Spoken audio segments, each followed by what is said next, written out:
इदारे का मेन मकसद था कि हमने बेहतरीन जानवर रखने हैं। उसमें से जो लीड जानवर है उनके कट्टे हम एसपीयू भेजें, एसपीयू से फिर उनका सीमन पूरे पंजाब के अंदर डिस्ट्रीब्यूट हो। सही। और फिर लोग पूछते हैं कि अक्सर लोग शिकायत करते हैं कि हमें ना गवर्नमेंट का कोई फार्म्स का कोई फ़ायदा नहीं है, क्योंकि अगर तो लोग कहते हैं कि हमें वहाँ से मेल काउस चाहिए। अब लाखों की तादाद में फार्म कभी भी पूरे नहीं कर सकता डिमांड।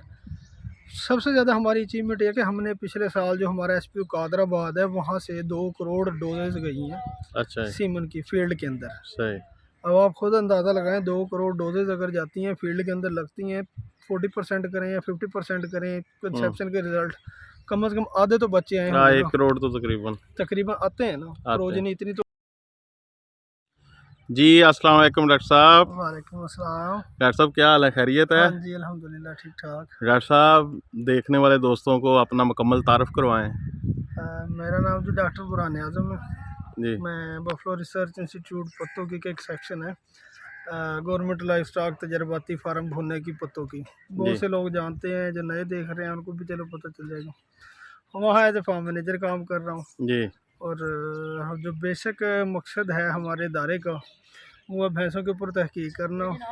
बेहतरीन से बेहतरीन जानवर रख के उनके जो मेल काब्स हैं उनको फिर हम एसपीयू में भेजते हैं जी जी, ताकि उनका सीमन जो है फिर पूरे पंजाब में जाए ब्रीड इम्प्रूवमेंट के लिए। सही। प्रॉपर रिकॉर्ड रखा जाता है हमारे पास हर जानवर का जी, उसकी माँ कौन सी है, बाप कौन सा है, पीछे से उसकी पूरी पेडिग्री। एसपीयू के ऊपर जो हमारे काव्स जाते हैं एक बहुत ही लंबा प्रोसीजर है जिससे गुजर के जाते हैं। बफलो ब्रीडर एसोसिएशन का एक मेंबर भी होता है काफ सिलेक्शन के अंदर, बाकायदा उसके जिस्मानी खसूसियात देखी जाती हैं, रिकॉर्ड ख़ास तौर पर देखा जाता है, उसके बाद एसपीयू जाते हैं।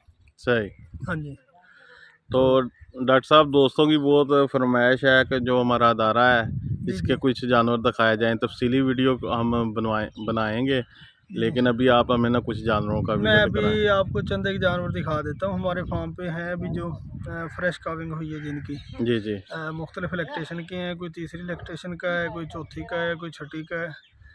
हमारे पास अल्हम्दुलिल्लाह बेहतरीन जानवर हैं। सही। और ऑथेंटिक रिकॉर्ड है हर जानवर का हमारे पास। इसके अलावा हमारे पास एमफिल पीएचडी के रिसर्च ट्रायल चल रहे हैं जी जी। अभी रिसेंटली 4 ट्रायल पीएचडी के मुकम्मल हुए हैं न्यूट्रिशन के जी जी, जिसके अंदर वो सारा था कि भैंसों को कितनी प्रोटीन की ज़रूरत है, कितनी एनर्जी की ज़रूरत है जी। वो ट्रायल मुकम्मल हो गए हैं, उनका डाटा एनालाइज हो रहा है। जो रिजल्ट्स आएंगे वो मैं इंशाल्लाह बड़ी जल्दी शेयर कर दूंगा जी। रिप्रोडक्शन के हवाले से फार्मर को जो सबसे ज़्यादा मसला आता है वो कहते हैं कि भैंस हीट में नहीं आती जी जी, या भैंस का एक बच्चा देने से दूसरा बच्चा देने का दौरानिया जो ना बहुत ज़्यादा है जी। तो इस हवाले से मेरी थोड़ी सी कंप्लेंट है कि इसके अंदर गलती हमारी अपनी होती है कि हम हीट डिटेक्शन प्रॉपर तरीके से नहीं करते। कमर्शियल डेयरी फार्म हैं जैसे गाय के, तो वहाँ उन्होंने बाकायदा तौर पे सीडर और हार्मोन सरप्लस क्वांटिटी में रखे होते हैं कि 2 महीने तक जानवर अगर हीट में नहीं आता वो प्रोटोकॉल लगा के जानवर को हीट में ले आते हैं, उसके बाद इंसेमिनेशन कर देते हैं। अभी रिसेंटली हमने पिछले महीने ही 30 भैंसों पे एक ट्रायल लगाया था नायाब से या अयूब रिसर्च सेंटर फैसलाबाद से ना, आई थिंक नायाब से। हमें सीडर की जैसे सीडर का फंक्शन होता है वैसे ही हमें उन्होंने स्पॉन्जेस बना के दी थी नायाब वालों ने जी। वो स्पॉन्जेस हमने 30 जानवरों को रखे हैं, बेहतरीन रिजल्ट आए हैं, जानवरों की बड़ी अच्छी हीट आई है और 30 के 30 जानवरों की हमने इंसेमिनेशन कर दी है। सही।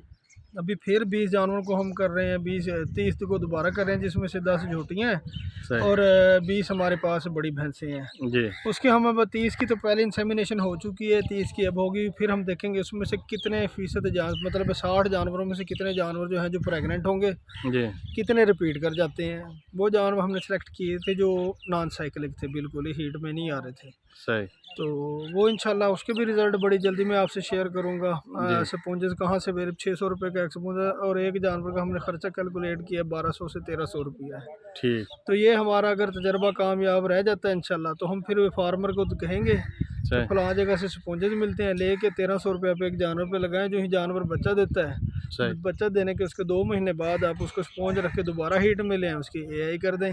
हर साल 1.25 साल बाद बच्चा आएगा, फार्मर का खर्चा कम हो जाएगा जी। उसके अलावा आजकल सबसे ज़्यादा जो खर्चा हो रहा है ना डेयरी फार्मिंग के ऊपर वो हो रहा है फिर वैसे 70% कॉस्ट होती है फीडिंग की।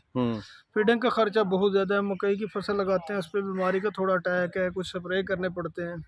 सुपर नेपियर हाइब्रिड चारा जो आजकल चल रहा है, पेरिनियल सारा साल जो चलता है, सिर्फ 2 महीने हैं दिसंबर और जनवरी के जिसमें ग्रोथ रुक जाती है सर्दी की वजह से, कोहरे की वजह से।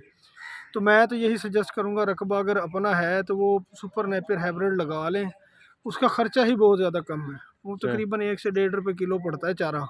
उसकी कलमें लेके लगाएं, हर 2 महीने 60 दिन पे उसकी कटाई करते रहें। और हमने भी उसका साइलेज भी बनाया, मैंने उसकी एक वीडियो शेयर की थी यूट्यूब पे।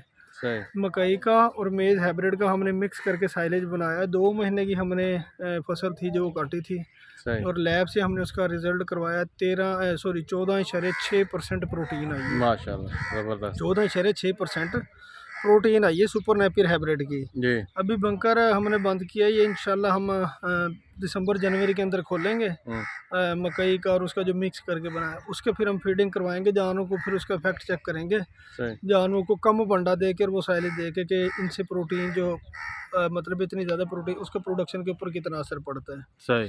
तो ये छोटे छोटे तजर्बे हम फार्म पे हमारे चलते रहते हैं, यूनिवर्सिटी की तरफ से भी चलते रहते हैं।